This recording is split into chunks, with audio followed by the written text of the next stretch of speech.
নমস্কার, সুপ্রভাত। আমাদের আওয়ার টাইম স্টোরি চ্যানেলে সবাইকে জানাই স্বাগত। আজকে হলো কোজাগরী লক্ষ্মী পুজো। বেশ কিছু জায়গায় আলপনা দেওয়ার কাজ হয়ে গেছে।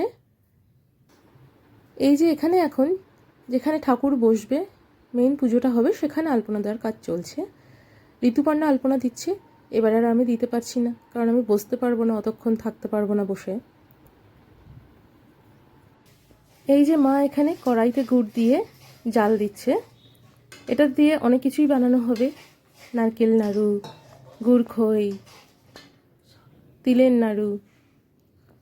আমাদের বাড়িতে মানে আমার বাবার বাড়িতে বরাবরই ভীষণ নিষ্ঠা ভরে এবং বড় করে কোজাগরী লক্ষ্মী পুজোর আয়োজন করা হয়। এটা হলো আমার মায়ের ঠাকুরের সিংহাসন। এখানে অনেক ঠাকুর আছেন। মা প্রত্যেক দিন সময় ধরে পুজো দেয়। মা স্কুলে যাবার আগে আবার কখনো কখনো স্কুল থেকে ফিরেও পুজো দিয়েছে। এই যে এবারে খই নিয়ে নিচ্ছে, এর মধ্যে গুড় ঢাললেই গুড় খই হয়ে যাবে।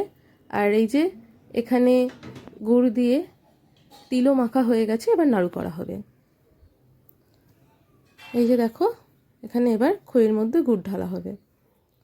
আর এই যে এখানে হচ্ছে আলুর দম। বাকি সব রান্না হয়ে গেছে, এটাই শুধু বাকি রয়েছে। হয়ে গেলেই সাজিয়ে দেওয়া হবে। আলপনা দেওয়ার কাজ শেষ হয়েছে। এই রকম দেখতে লাগছে, সুন্দর হয়েছে। আর এখানে সব কিছু সাজিয়ে দেওয়া হয়েছে। ঠাকুর বসানো হয়ে গেছে, 5 ফলও দেওয়া হয়ে গেছে। এটা আমার মায়ের সিংহাসনের ঠাকুর, মা লক্ষ্মী।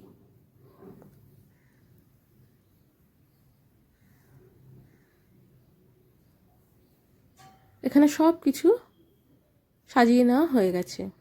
তিলের নাড়ু, নারকেল নাড়ু, পায়েস, খিচুড়ি, সন্দেশ আছে, নৈবেদ্য সাজানো হয়েছে, সুজি, লুচি, আলুর দমটা হচ্ছে, ওটা হয়ে গেলেই ব্যাস সব কিছু হয়ে যাবে।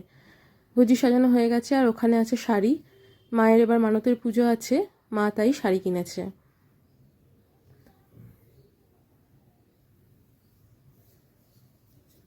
নিষ্ঠা ভরে কোজাগরী লক্ষ্মী পুজোর আয়োজন করা হয়। প্রচুর লোকের নিমন্ত্রণও থাকে। আমি তো এবার কোনো কাজই করতে পারছি না।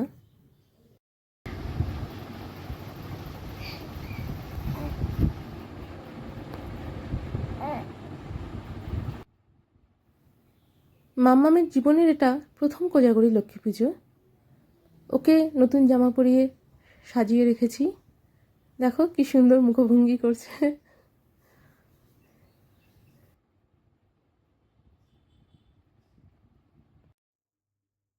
আমিও সুন্দর শাড়ি পরে সাজগোজ করে গয়না পরে রেডি হয়ে গেছি। বাড়ির কোজাগরী লক্ষ্মী পুজো বলে কথা, একটু সাজগোজ তো করতেই হবে। বাড়িতে প্রচুর মানুষের আমন্ত্রণও থাকে।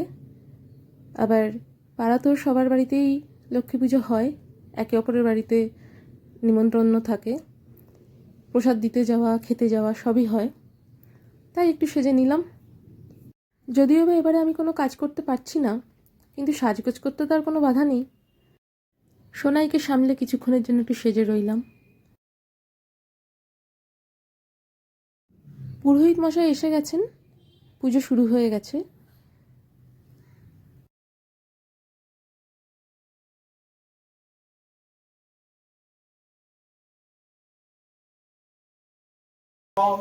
শ্রী মহালক্ষ্মী দেব্যই পূজা পরমহং করিষ্যামি। ওম যজ্জাগ্রত দুরমদৈতি দৈবাতদ সবিতং তথৈবতৈ দুরঙ্গমং। আমার মায়ের স্পাইনাল কর্ডে অপারেশন আছে, নিচে বসা বারণ, তাই টুলে বসে আছে। নমং পাদরথং গতং শ্রী মহালক্ষ্মী দেব্যই নমঃ আত্মনে গঙ্গতং শ্রী মহালক্ষ্মী দেব্যই নমঃ। নমং অর্ঘ্যং নমং শ্রী মহালক্ষ্মী দেব্যই নমঃ। নমং পুষ্পং গন্ধং শ্রী মহালক্ষ্মী দেব্যই নমঃ। প্রজ্বলিত ধূপদীপ নমং শ্রী মহালক্ষ্মী দেব্যই নমঃ। নমং সোনাই ওর জীবনের প্রথম কোজাগরী লক্ষ্মী পুজো দেখতে চলে এসেছে। পুজো হয়ে গেছে, পুরোহিত মশাই চলে গেছেন। এই যে এখানে পঞ্চপ্রদীপ জ্বলছে, সবাই আমরা তাপ নিয়ে নিয়েছি। এই যে আমাদের আর এক ছোটো সদস্য, তারও এটা প্রথম পুজো। অনেক রাতেই পুজো হয়েছে, এবার প্রসাদ নিয়ে বসে পড়েছি। যা যা ছিল প্রসাদ এই যে এবার খেয়ে নেব। পরের দিন বৃহস্পতিবার ঠাকুর আজকে এখানেই থাকবে। মাও আজকে এখানেই পুজো দিয়েছে। এভাবেই হলো আমাদের বাড়ির কোজাগরি লক্ষ্মী পুজো বাড়ির 2 নতুন সদস্যকে নিয়ে।